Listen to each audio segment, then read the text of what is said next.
तवील मुद्दत बाद कश्मीर में इस तरह की इलेक्शन सरगर्मियों में न वोट डालने का खौफ पाया जाता है और ना ही इलेक्शन प्रोसेस से नाराज़गी। लेकिन इसमें अहम बात यह है कि पहली बार लोगों ने वोट डालने में जोश खरोश का मुजाहरा किया है, मगर साथ ही यहाँ की जितनी भी मेजर पॉलिटिकल पार्टीज़ हैं उन्होंने इल्ज़ामात लगाए हैं कि इलेक्शन से एक दिन पहले इंतज़ामिया या मकामी पुलिस ने उनके वर्कर्स और पोलिंग एजेंट्स को बड़ी तादाद में गिरफ्तार किया या डिटेन किया या पुलिस थानों पे तलब किया है। इसमें हैरत इस बात पे लोगों को हो रही है क्योंकि पिछले 35 साल से जब से मुसल्लह शूरिश शुरू हुई है, यहाँ पे गवर्नमेंट ऑफ इंडिया का फोकस ही रहा है कि लोग बड़ी तादाद में वोट डालने के लिए निकलें।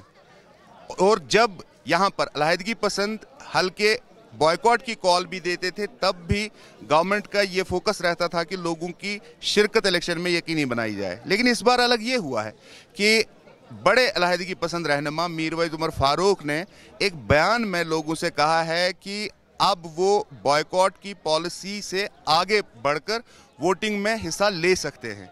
लेकिन इसके बावजूद इन इल्ज़ामात की रोशनी में देखा ये जा रहा है कि एक तरफ इल्ज़ामात हैं और दूसरी तरफ पुलिस की तरफ से ये बयान आया है कि जिन लोगों को तलब किया गया है उनके बारे में कुछ शकूक व शुबहात पाए जाते थे। लेकिन इस सब के बावजूद श्रीनगर में जहां पहले मरहले में इंतखाबात हो रहे हैं, लोगों की बड़ी तादाद पोलिंग बूथों पर सुबह सवेरे से ही आई और यहाँ पे उन्होंने अपने वोट का इस्तेमाल किया।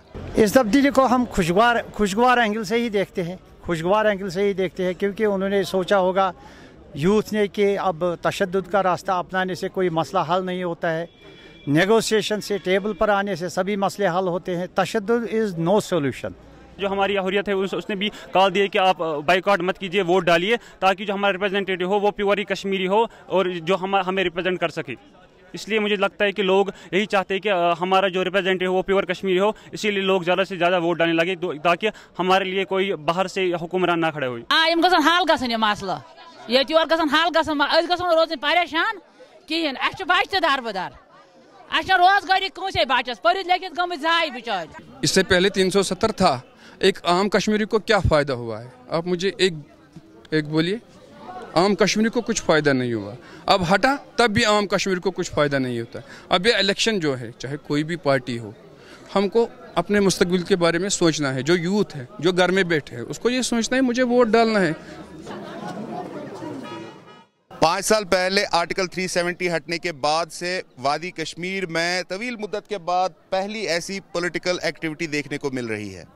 लेकिन इस इलेक्शन प्रोसेस में 2 बातें उभर कर सामने आई हैं जो दिलचस्पी का बायस हैं।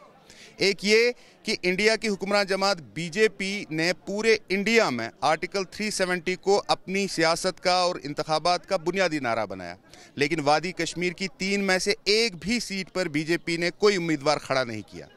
दूसरी दिलचस्प बात यह है कि कश्मीर में जितनी भी बड़ी पॉलिटिकल पार्टीज़ हैं वो अलग अलग इंतखाबात लड़ रही हैं और सभी एक दूसरे को बीजेपी का खुफिया हिमायती और इत्तेहादी करार दे रही हैं।